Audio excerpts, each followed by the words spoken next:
turn my Wi-Fi off, so it's probably gonna lose connection for a second. Good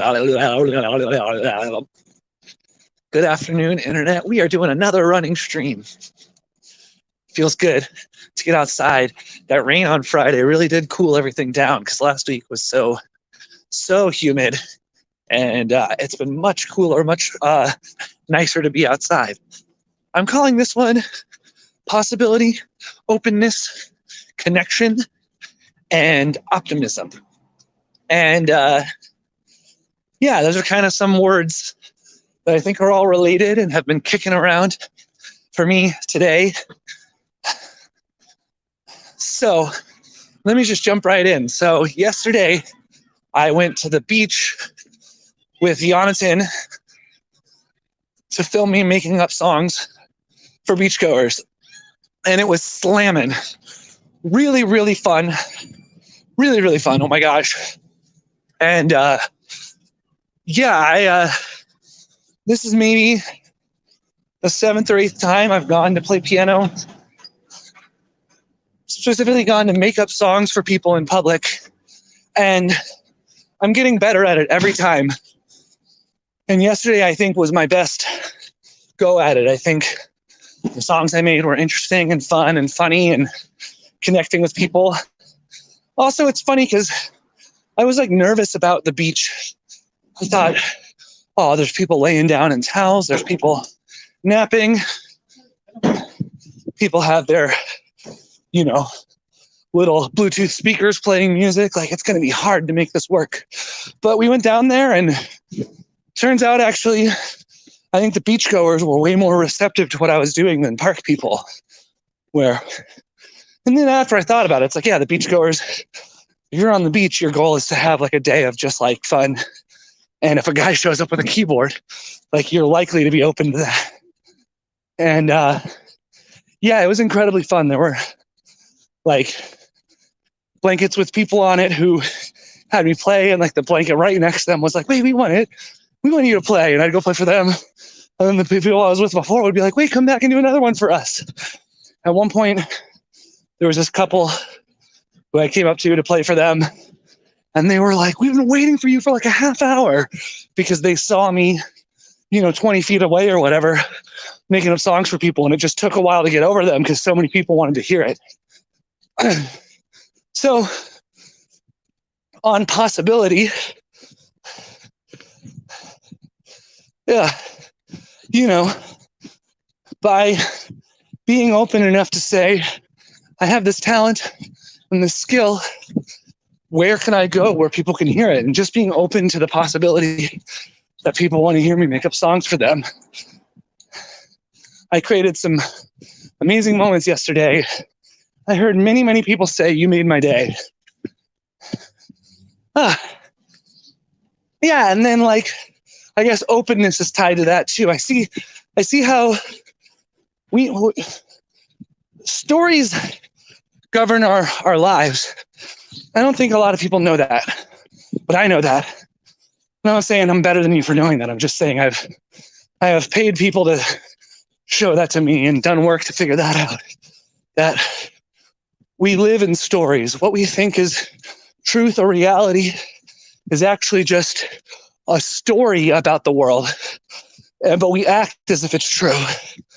And, I've definitely lived in closed off, pessimistic stories, like I'm stuck playing weddings,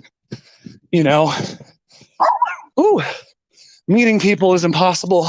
People don't want what I have. Those are stories I could live in. And if I believe that's true, I'm going to act as if it's true. And I'm going to look for signs of how it's true. I'm going to ignore data that goes against that and only pay attention to the data that endorses that. And yeah, I guess on connection and openness. So I played for this one group of people, this group of ladies, and I played a couple songs for them, and they were loving it. And one of them, she posted some clips on her Instagram, so I shared them, and I I just messaged her, thanking her for posting the clips. And then she messaged me back some marketing ideas. She's like, oh, you should have business cards you hand out because people were probably asking for your socials if you have it on a card. She's like, then if you have a show coming up or an event, you could paperclip the flyer for the event to the business cards. And then she said, like, sorry, I'm in marketing. I can't help myself. And I was like, are you kidding? Like, give me all your marketing secrets. And I would say for close to an hour today, we were messaging back and forth. I made a business card. I was sending her the designs I was working on. She was giving me feedback, sending me business cards that work, talking to me about different ideas for how I could make money off of it, get in front of people. And it's like the connection with her that's formed. And then I even said, hey, like, this is like really helpful. And I want to talk to you more. What are you doing tomorrow? Can I buy you a drink and we can talk about this? And I think she's going to be available. She said she's like in the middle of a project, but she wants to. And like, just by being open and curious and open to the possibility of this random woman that I made up some songs for might have some tools and information that'll change my whole life forever. And that's like really, really freaking cool. And I'll pose this question to you.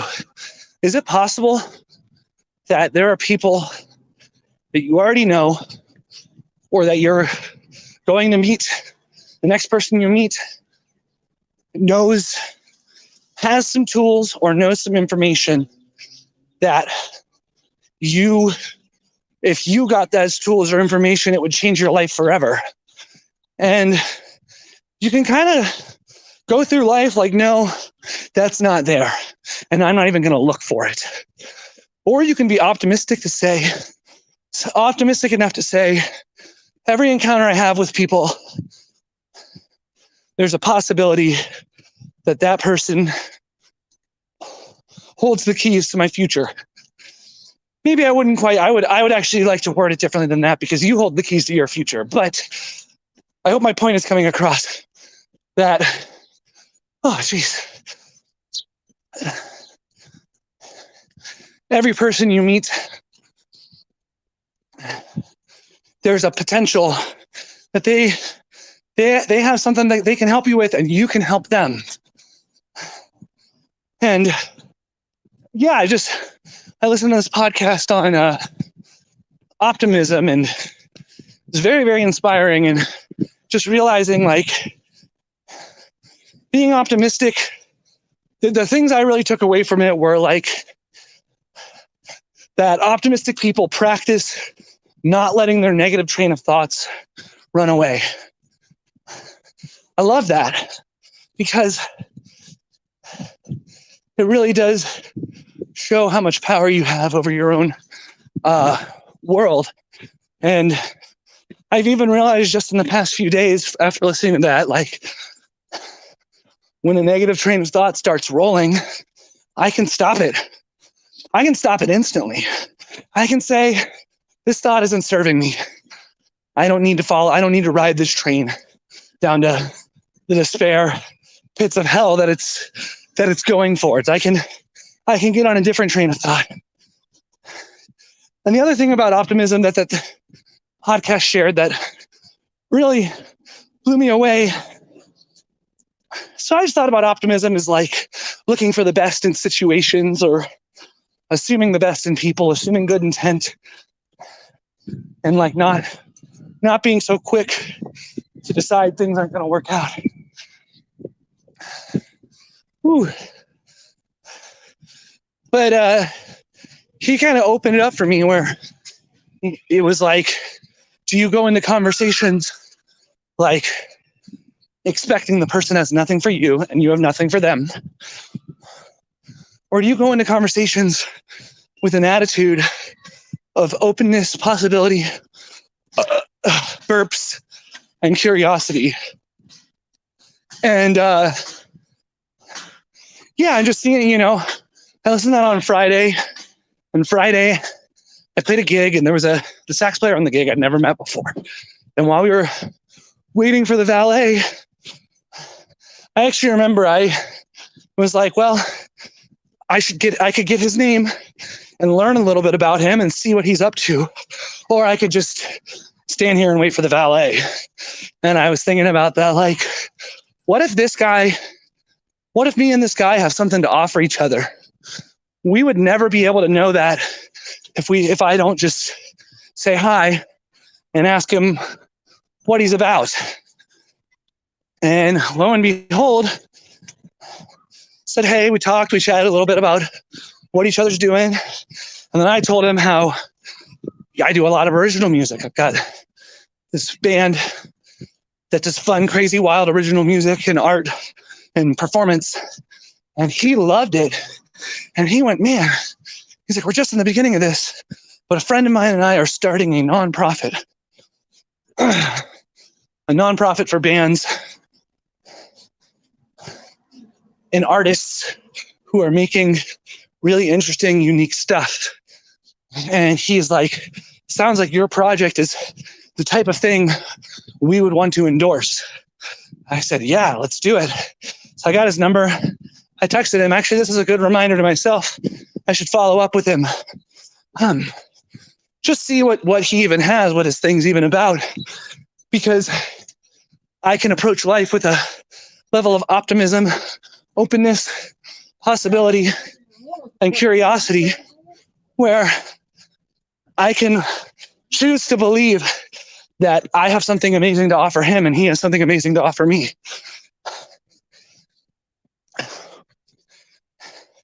Even with the wedding I played Saturday, I talked about this. I carpooled with one of the musicians, and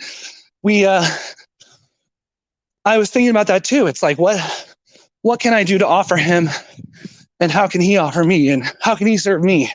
And like, first of all, we found out we both love the card game Magic the Gathering.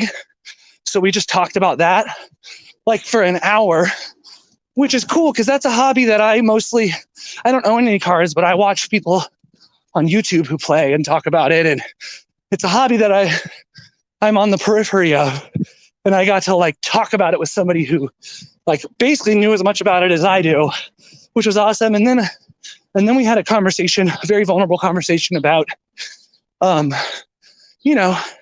depression, optimism, pessimism, work, music, life, anxiety, faith, hope, all sorts of stuff. It was very vulnerable, and we wouldn't have had, I don't think the conversation would have gotten to where it got to, were I not committed to this new optimism framework.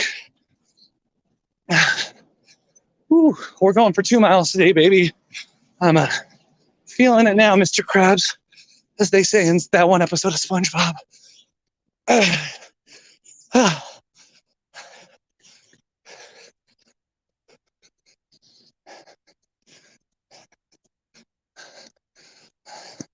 Yeah, and I guess where I was going is like, I just made this connection. Her name's Haley. Like, just by like when she posted the videos of me on her story, I reshared them on my story and just sent her a quick message. Thank you so much for filming the videos. That was really fun. And then she sent a message back. And then I think I sent another message just like about the experience. And then she messaged back with marketing advice. And all of a sudden, an hour later, I've made business cards. And we've scheduled a potential time to meet tomorrow to see how I can sell this thing I have that's like exceptionally valuable. And I think she sees it. And here, I think she's only seeing it because I'm starting to see it. And I showed up with an optimistic openness. Woo, dear Lord. I gotta say, Last week, it was like way more brutal to be outside. So this is a lot better. But the 2 miles is tough, baby. Ah, I think I'm going to wrap up the stream here because I'm getting to the part where I can barely think. I just got to focus on the run. September 22nd, we're at Epiphany. See you there, bitches.